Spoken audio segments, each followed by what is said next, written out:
Bonjour, c'est Dalila. Bon été à tous. Je vais tôt aujourd'hui, très tôt.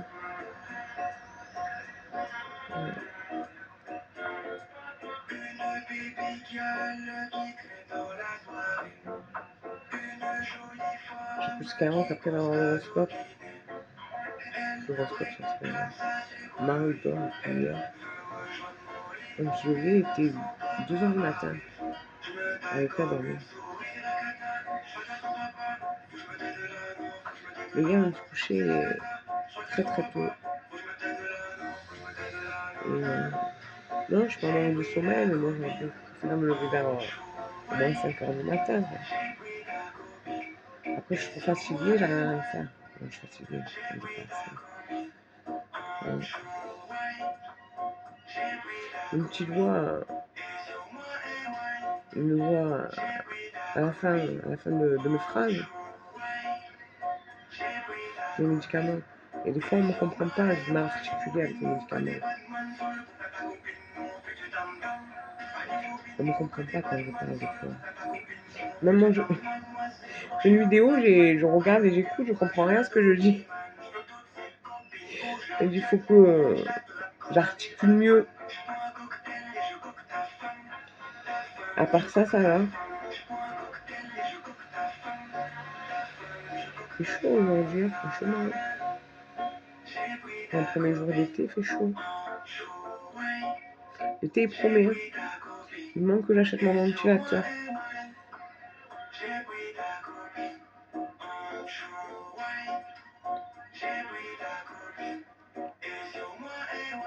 Il y a quelque chose de bloqué dans la dent. Pourtant, je me suis brossée. Hein. Après ma douche, je suis brossée les dents et... Le truc est bloqué. Ah, il fait chaud, moi je prends ma bouteille d'eau fraîche sur la table de la cuisine. Ah, je ne veux pas le réveiller, mais à chaque fois, il me dit t'as pas écouté l'horoscope. Je suis pas content. Alors j'ai écouté l'horoscope pour tous les deux. Après, je lui dis ce qu'il a eu. Ah, hier, il me dit 0 sur 5 pour lui. Et franchement, tout ce qu'ils ont dit, ça lui est arrivé. Même si j'avais écouté l'horoscope avant, il sortit avant l'horoscope. Il n'y avait que des catastrophes hier. Il perd un paquet de cigarettes neuf, il se dispute. Après, le soir, il a invité avec un ami pour boire un café au bar PMU à côté de la maison. Ça s'est mal passé. Avec l'horoscope de l'amour pour ce samedi 21 juin, fête de la musique et fête de la séduction aussi peut-être pour vous. Avec les puissances amoureuses sur une échelle de 0 à 5 pour les signes. Ça commence bas à 0 sur 5 pour les béliers et les taureaux. Votre sale caractère pourrait refaire surface aujourd'hui. Faites un effort de diplomatie et tout ira bien. 1 sur 5 pour les gémeaux et les scorpions. Vous aurez tendance à vous prendre la tête pour des broutilles. Restez zen. 2 sur 5 pour les vierges et les sagittaires. Ne vous forcez pas. Faites uniquement ce que vous sentez. 3 sur 5, c'est un peu mieux pour les verseaux et les poissons. Votre bonne humeur sera contagieuse aujourd'hui. 4 sur 5 pour les capricornes et les cancers. Célibataire, vous arriverez à convaincre facilement. En couple, vous saurez trouver les mots qui iront droit au cœur de votre partenaire. Et puis 5 sur 5, les meilleurs du jour. Les plus beaux gosses et belles gosses, c'est les balances et les lions.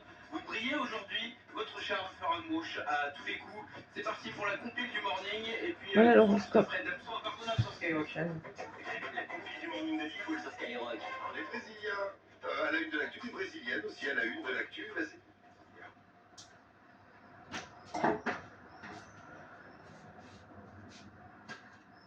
Voilà. On a un petit peu froide.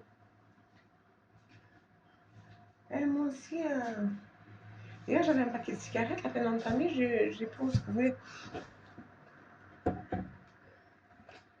Et j'ai pu retrouver.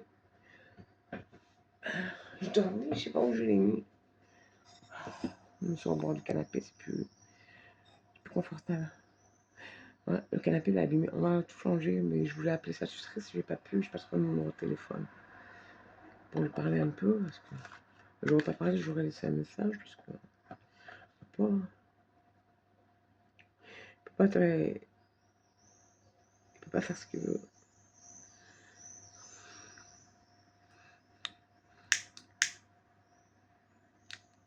En plus, il dispose pas de son argent. Il donne un peu chaque mois, mais il dispose pas de tout son argent. Donc, il est dans la merde.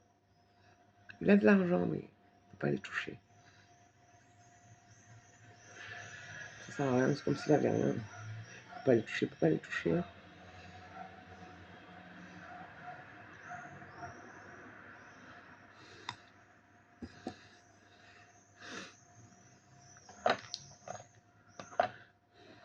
Bon, par contre, j'essaie d'enlever ma curatelle renforcée. Parce que tue tellement ma curatelle. Moi, c'est trop. On peut pas s'en sortir comme ça. En plus, ça fait 2 ans qu'on parle de déménager. On n'a eu aucune proposition de logement. Si nous, on doit chercher, et l'agence, c'est dans les 200 euros. Qui c'est qui va la payer? Non, il faut qu'ils prennent une agence et voilà. On me laisse en galère comme ça.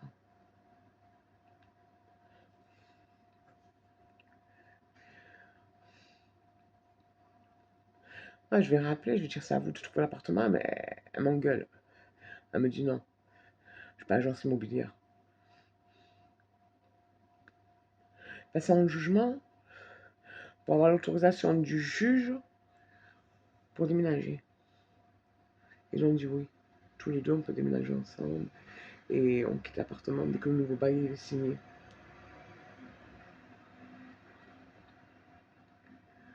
Enfin.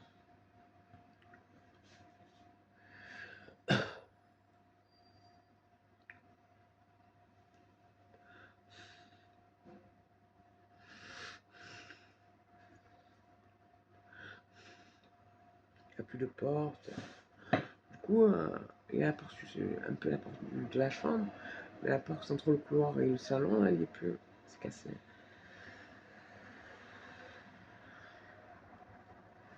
Ah, je m'assois confortablement, mais bon, c'est vide. Ça bouge.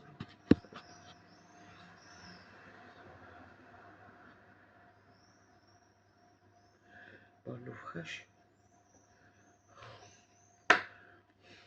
Ouais, ça fait bien l'eau fraîche en été. Ça fait drôle de dire l'été. C'est la saison que je préfère l'été. Et mon jour préféré, c'est samedi. Donc l'été, elle tombe le samedi, c'est un bon jour pour moi.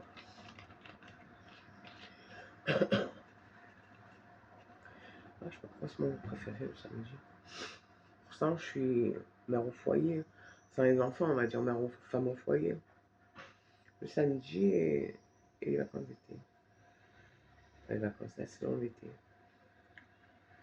Ouais.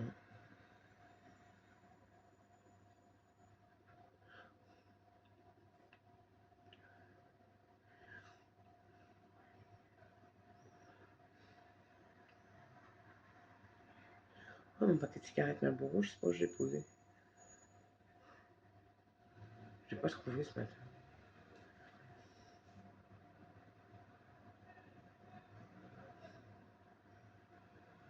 Tabac tubé, de toute façon. Bon, c'est dommage. Lui perd un paquet pour de vrai dehors. On lui prend, on lui demande de le rendre. Il ne rend pas la personne qui l'a pris. Ah, j'ai pas pris. Et moi, je prends mon paquet à la maison. La sortie.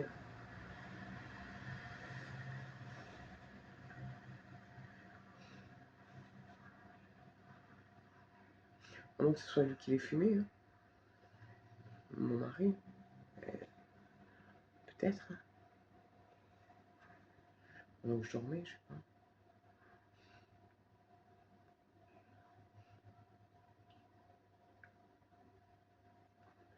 Ça recommence la plante des pieds, j'ai encore mal.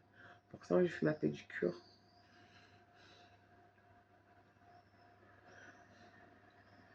Moi, j'ai mes sandales, j'aime pas marcher pieds nus. J'avais des pantoufles, elles se sont abîmées, elles étaient jetées. Et j'en ai pas racheté. Pour l'instant, racheter des pantoufles.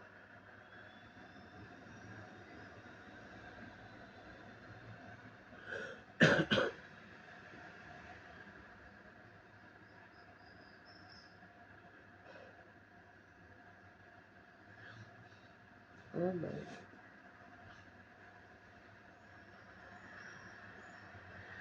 Après, je vais me faire un café. Ça va être mon troisième café comme ça, dans une tasse comme ça. À quel type de café? Non, On en boit au début. Moi, ça me fait cet effet. Au début, je bois du café, ça me réveille, ça me fait sortir de, enfin, du sommeil, ça me permet d'émerger. Mais quand je bois trop de café, par exemple, je dépasse le quota que je devrais boire, 3 c'est raisonnable, là, ça va être mon troisième, j'en bois plus, j'arrive à rien faire. Au début, t'en bois un, ça va, deux. Moi, quand je me réveille, j'ai l'impression que j'arrive à tout faire. Boire le café, ça me réveille et tout. Après, je suis scotché si j'en bois trop. Un ou deux, ça va, mais là, je vais en boire un troisième. Comme j'ai envie de dormir, je vais en boire un troisième. J'ai envie de dormir maintenant.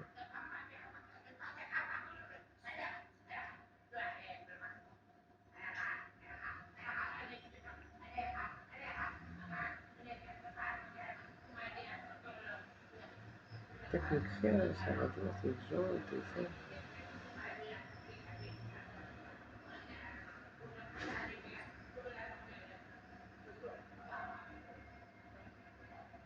Je vais aller voir, ça m'intrigue.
Moi, c'est une femme dans le côté qui crée. Parce que là.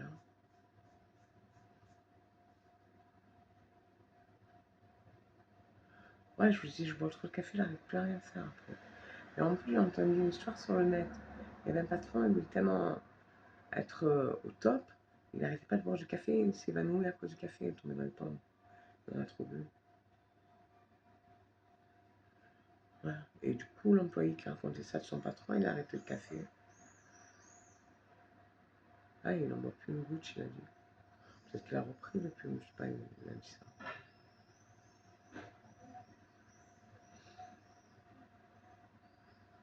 Normalement, du café, j'en bois que le matin. Et l'après-midi, après la sieste. Je fais la sieste. Ouais, je vais faire la sieste, je me suis retourné.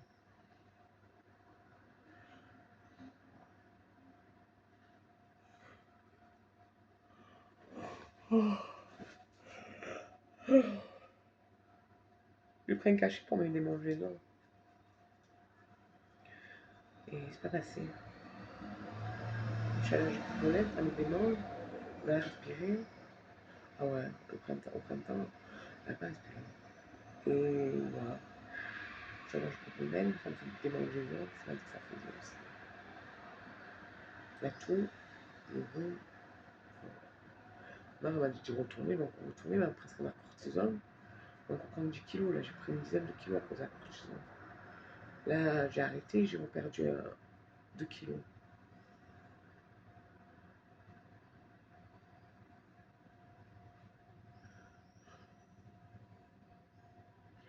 Oui, en début de vidéo, quand je suis en jean, j'ai un débardeur vert avec des grosses chaussures.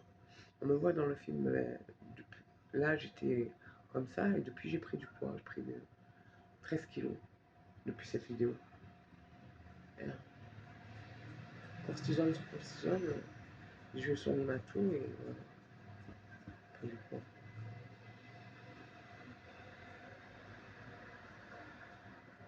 Pas contente d'avoir dit très fort. On entend encore parler. Mais moi ça me démange là, la cicatrice.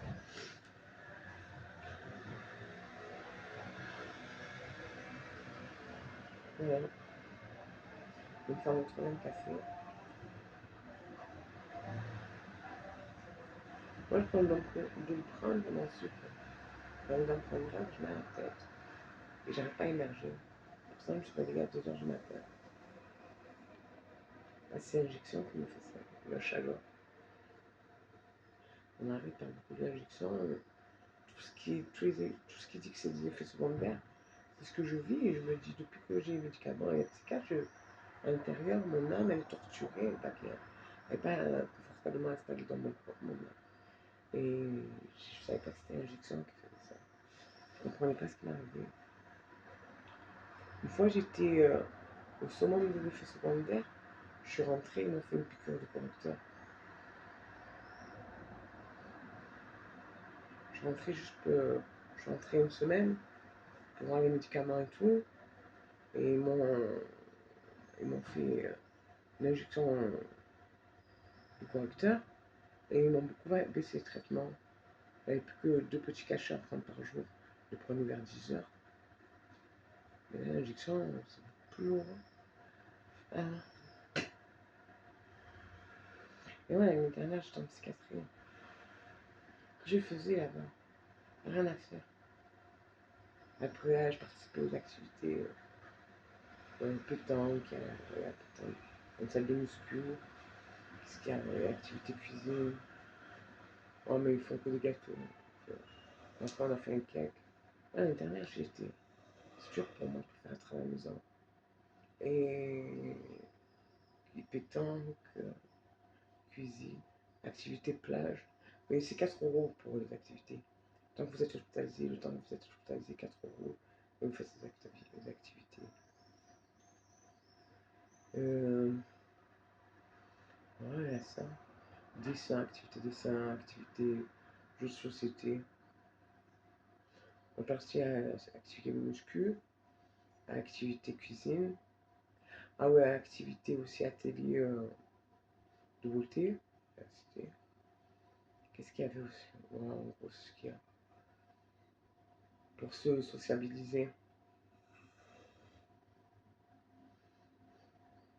Moi, il y a un cachet sur des pacotes. Il m'a dit, tenez, c'est un régulateur de l'humeur, comme ça vous êtes toujours bien. Et d'habitude, on me parle avec moi, je dis rien. J'écoute, et quand on me demande quelque chose pour la direction, je la donne, mais je raconte pas ma vie. Donc voilà, je raconte sur YouTube. Je raconte pas ma vie à la personne ne parle pas, j'écoute. Et après, elle finit par une question, je dis oui ou non. Ah mais là, j'ai déballé ma vie avec des pacotes. Là, j'ai arrêté. Hein. Donc sur YouTube, je parle. Mais j'essaye de partager mon quotidien.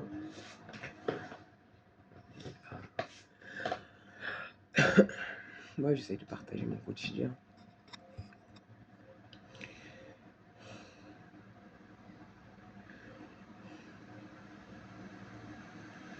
Et sinon, qu'est-ce qu'elle a raconté?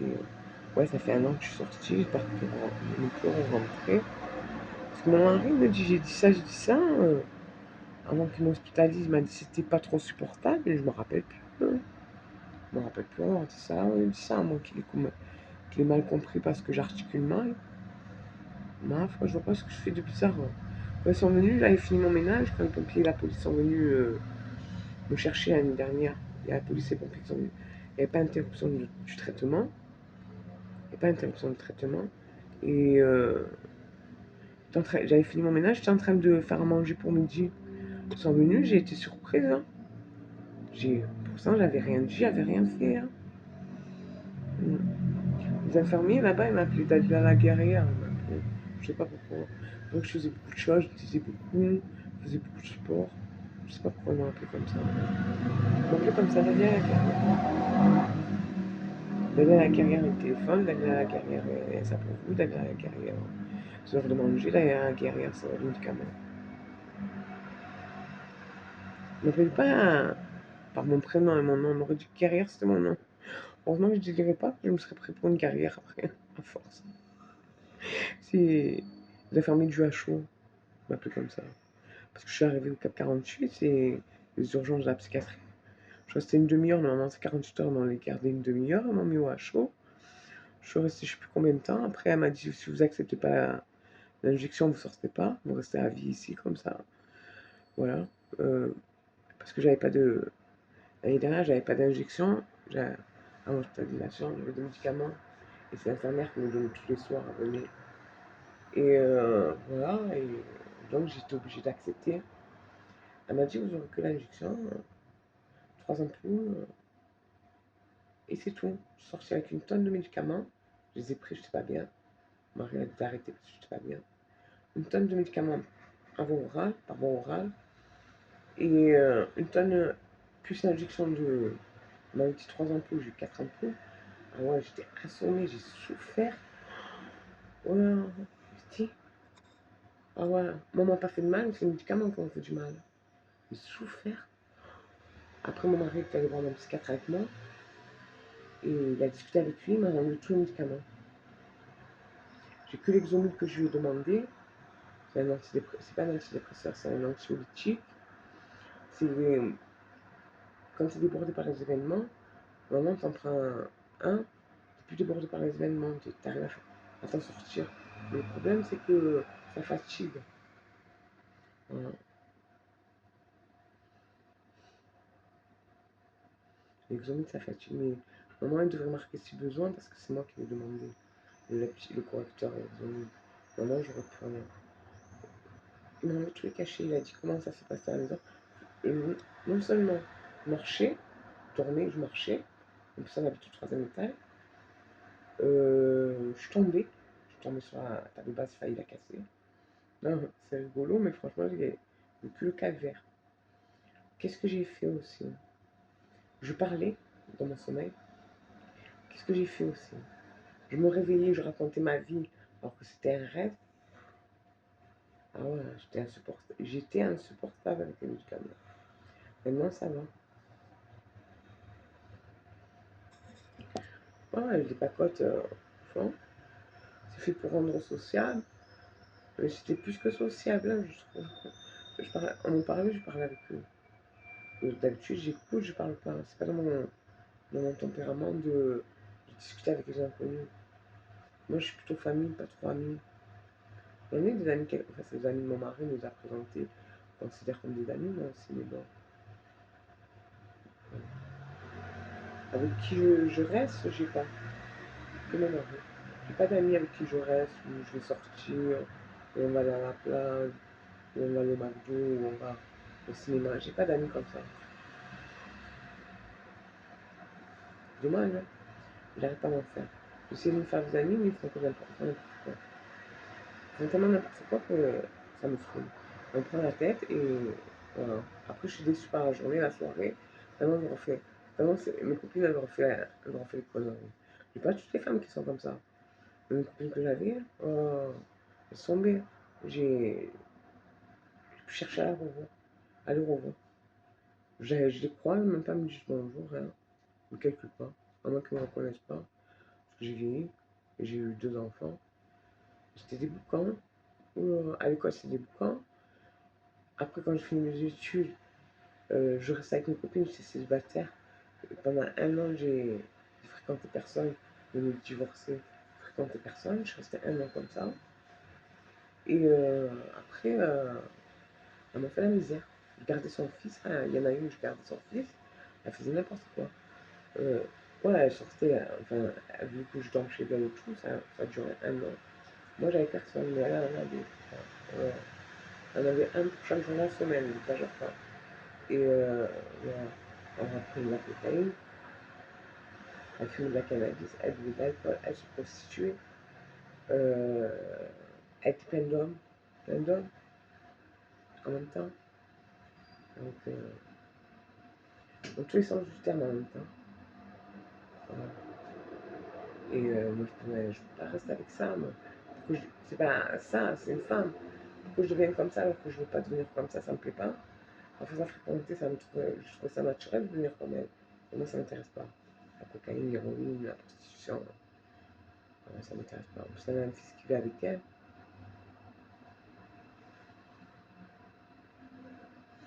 Oh.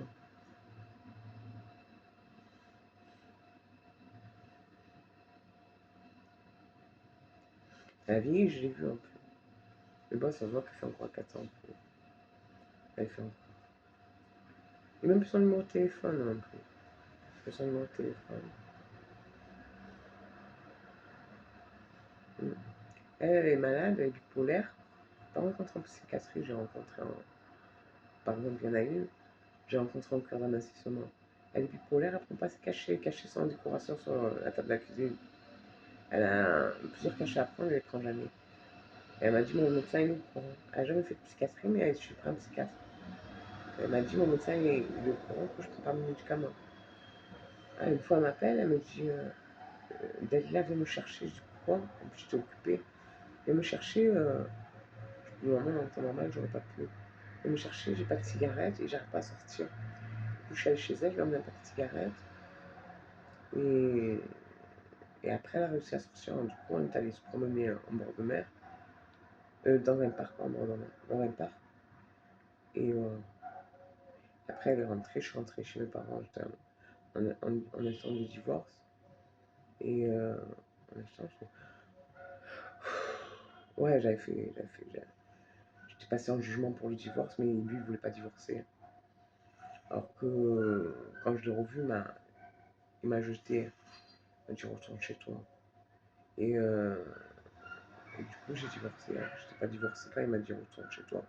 Il venait de sortir de prison. Et moi, j'ai attendu. Et après, je lui ai dit, je suis allé le retrouver chez son frère, sa belle-sœur. Pas qu'est-ce qui m'a poussé à y aller là-bas. À aller là-bas, il y était. Ça faisait 3 ans. Il était sorti de prison, il n'est pas venu me voir. Et je n'étais pas divorcé. Donc il a fait n'importe quoi. Quand je divorçais, maman, il n'avait pas le droit de rester en France, il fallait qu'il rentre en Tunisie. Et mais quand il m'a jeté, il a appelé les médecins et tout, parce que je me suis disputé avec lui. Il me faisait faire trop d'efforts, j'ai dit attention, je vais m'énerver. Quand je fais trop d'efforts, je suis fatiguée, je suis éreinté, je suis épuisée, et après je m'énerve.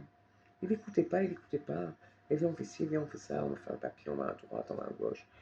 Dans Aix-en-Provence, on a fait tout le tour d'Aix-en-Provence à pied. Ouais, j'ai fait taper une crise de nerfs, j'ai dit ça suffit là. En plus, j'avais la carte de bus suivant, j'ai payé un. J'ai payé ses clopes, j'ai payé où dormir et tout. Du jour au lendemain, il a appelé le médecin parce que je me suis énervée contre lui. Le médecin est venu, j'ai dit je dors. Moi, j'allais m'installer avec Aix-en-Provence, j'avais pas d'enfant. Et après, qu'est-ce qui s'est passé? J'ai dit je dors, le médecin il est reparti.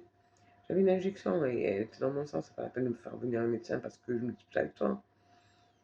Et il m'a jeté du jour au lendemain, il m'a dit retourne chez toi.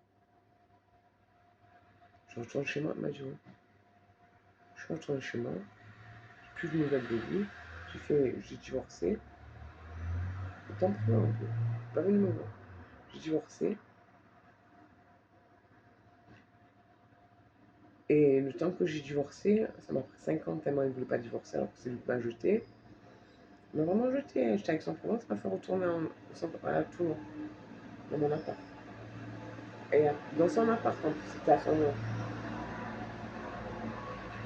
Et voilà. Alors j'ai divorcé et ça a été très dur pour moi. Le moment où on ne divorce pas chez nous, chez les musulmans. Ouais, je suis musulmane, mais je peux pas faire le ramadan, je peux pas. Je pose 2 mois à se faire le ramadan. Et chez les musulmans, on ne divorce pas. C'est obligé. Et,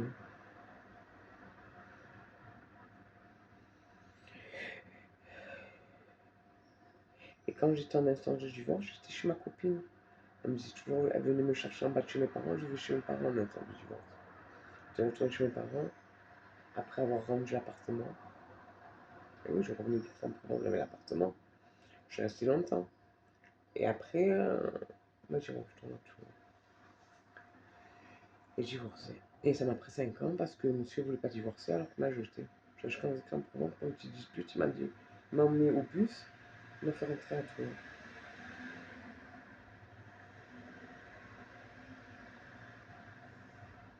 Et j'étais pas divorcée. C'est lui qui a fait n'importe quoi. Je disant j'ai un psychiatre et tout ça, se disant c'est moi qui fais n'importe quoi. Je disant j'ai un médicament et tout.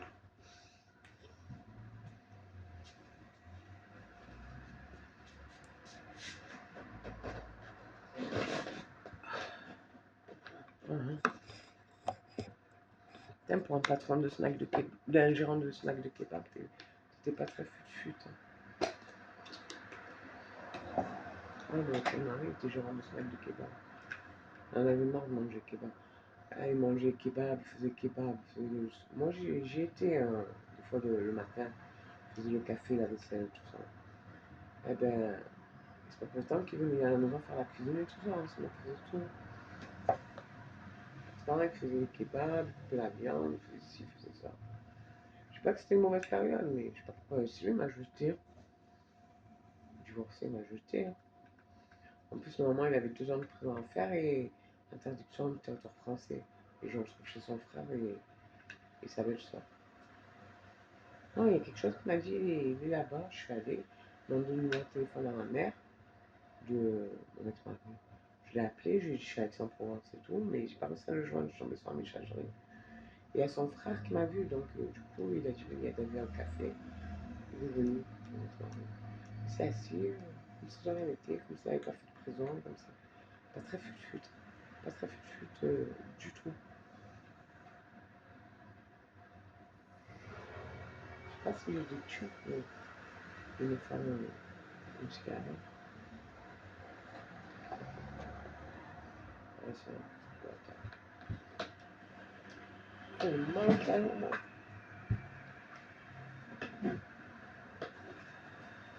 Ouais, ça.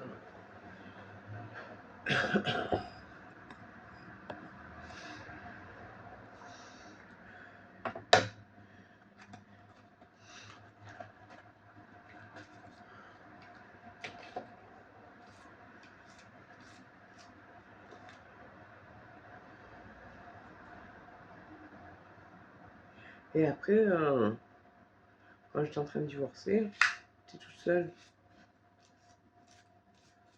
Je restais longtemps toute seule, célibataire. 5 ans, c'est énorme, 5 ans, pour divorcer. C'est pas que je voulais me remarier à tout prix, mais bon, pour être tranquille dans ma tête, quoi. Si j'avais envie de me mettre avec quelqu'un d'autre, ça serait que j'aurais trompé alors que j'aime pas tromper. J'aime pas, j'aime être fidèle. Et si, si je voulais refaire ma vie, comment je le fais? Si je suis pas divorcé, après 5 ans. Non, il fallait divorcer dès le début, pas faire attendre 5 ans. J'aurais dû dire oui, j'aurais dû dire non, je divorce pas. Pourtant, je croyais plus intelligent que ça. En plus, quand il était en prison, j'ai pris un avocat. On a monté un dossier en béton, j'ai fait tous ces. Parce que, soi-disant, il avait de faux papiers, je sais pas quoi. Il s'est marié à la mairie et tout, et avec des faux papiers. Ma foi. Et il avait la carte de sécu et tout. C'est pas normal, quoi. Il avait la carte de sécurité sociale, il avait des cartes de retrait, il avait des cartes bleues. Il avait. C'est pas normal qu'il ait pas que ce soit une fausse carte d'identité. Ouais. Et j'ai pris un avocat, j'ai payé 5000 francs cash. J'ai retiré 5000 francs. Et j'ai donné 5000 francs à l'avocat avant de monter le dossier. On a monté le dossier en béton. On va jusqu'au. Je me retrouve à Aix-en-Provence, au tribunal où il y avait mon mari. Et j'ai pris un avocat, j'ai payé 5000 francs. Ce qu'il a trouvé à faire, c'est de désister. Il ne voulait pas être défendu par un avocat, rien du tout, alors que j'avais payé 5000 francs. 5000 francs, non, non, non. On avait monté un dossier, normalement, il n'aurait pas fait de prison. Il ne serait pas resté en prison.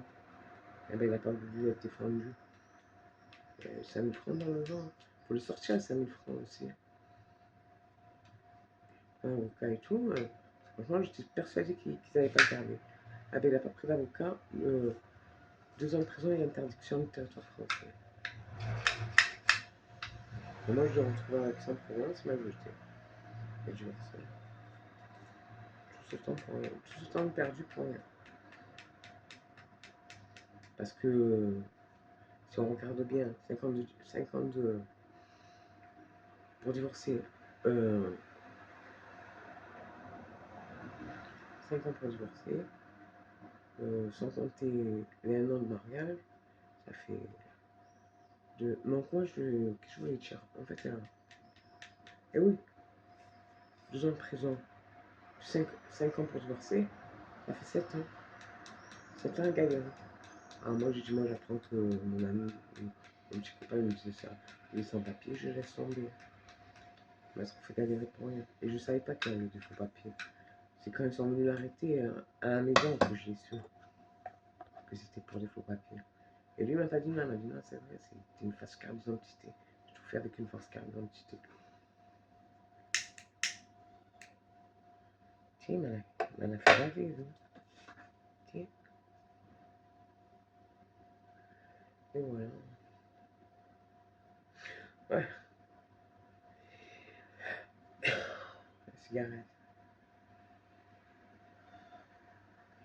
Et voilà, donc moi je suis contre le divorce parce que je suis musulmane.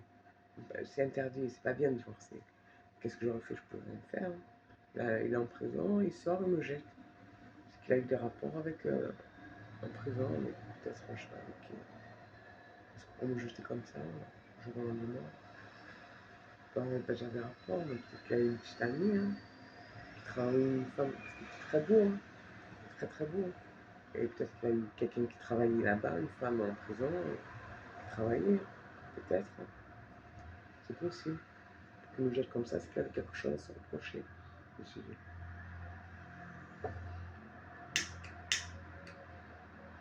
Ouais.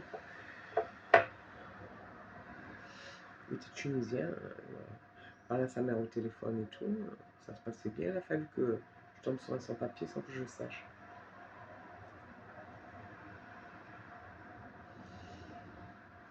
Ils sont venus l'arrêter le jour où on avait rendez-vous à la mairie annexe pour que je fasse les papiers. À l'époque, c'était à la mairie annexe. Le matin même, on avait rendez-vous. Je l'ai arrêté.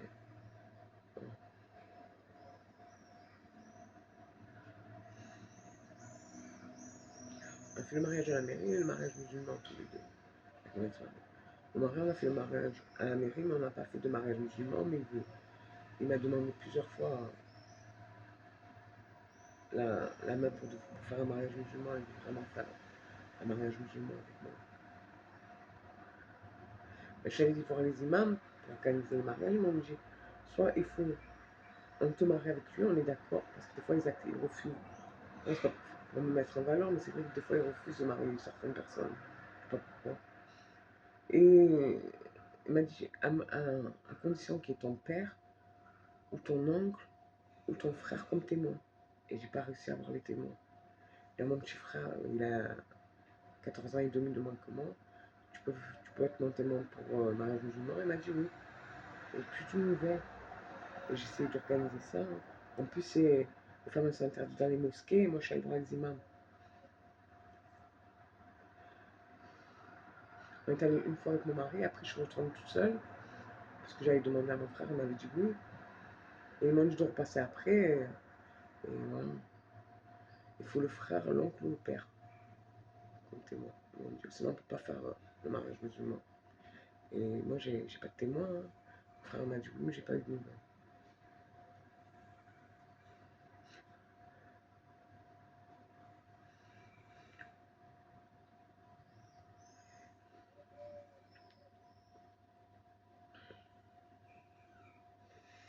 Et oui, mais mariage musulman, je vis chez mes parents. Alors que... En plus, le pire, c'est que je me suis mariée au Maroc. Et je suis rentrée en psychiatrie, j'étais mariée. Et je veux pas. Moi, je ne veux pas ce qui me marie du Maroc, pas s'il a divorcé ou pas, je sais pas pourquoi. Il n'est pas marqué dans mon acte de naissance, c'est marié au Maroc. Moi, je n'ai pas rien à faire. Je me suis retrouvée à l'hôpital, je n'ai pas pu le faire revenir du Maroc. On m'a dit que c'était un descendant de la monarchie marocaine. On m'a dit que c'était de la famille de la monarchie marocaine. C'est lui qui m'a dit ça. Oui, c'est pas je délire, je délire pas avec le psychiatre. C'est lui qui m'a dit ça. Ma mère, je lui ai dit, c'est pas question que je délire, c'est les gens, ils me disent et moi je crois. Il y a des choses que je devrais pas croire, mais je crois. Enfin, la personne, elle parle avec sincérité. Et voilà. Sinon, aujourd'hui, ça fait de la musique. Je sais pas si je vais sortir ce soir avec mon mari. Ouais, ça me tire les pines parce qu'elle a vraiment envie de faire un mariage musulman. Elle m'a demandé pas combien de fois un mariage musulman. Et il faut l'organiser, j'ai pas les témoins. Oh, il a dû me demander sans mentir 20 fois un mariage pour un mariage musulman, mais il faut l'organiser. On peut l'organiser à la maison. Demander à l'imam de passer, je le paye. Et mais il me faut le témoin. Le témoin, je ne l'ai pas. À moins que je retourne et que je demande vraiment s'ils peuvent me marier sans témoin. Qu'on est marié à la mairie. Je vais à la mairie et je demande un acte de mariage. Faire ça.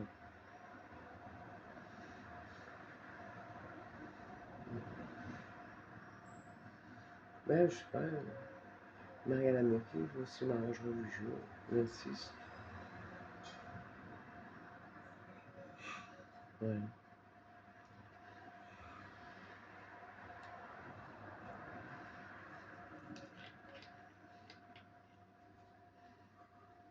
Bah, pour moi aussi que je dis il ne marie pas tout le monde, le imam. Il ne marie pas tout le monde, il y a des gens qui ne marient pas. Mon ex-mari, qui était en prison, il voulait se marier avec une femme, ils n'ont pas voulu. Ils n'ont pas voulu le marier tous les deux. Et il est allé plusieurs fois. Avant qu'ils me connaissent.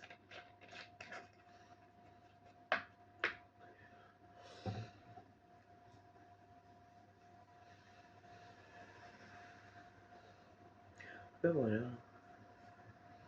Je ne sais même pas si je me suis fait au café ou pas. Je suis pas fait le troisième café. Avant que je me le sois fait, je ne me suis même pas rendu compte. Ben voilà, c'était Dalila. J'ai mangé donc avec Paulette. Je vais avoir plein de cicatrices après, j'aime pas ça. Allez, gros bisous. À plus.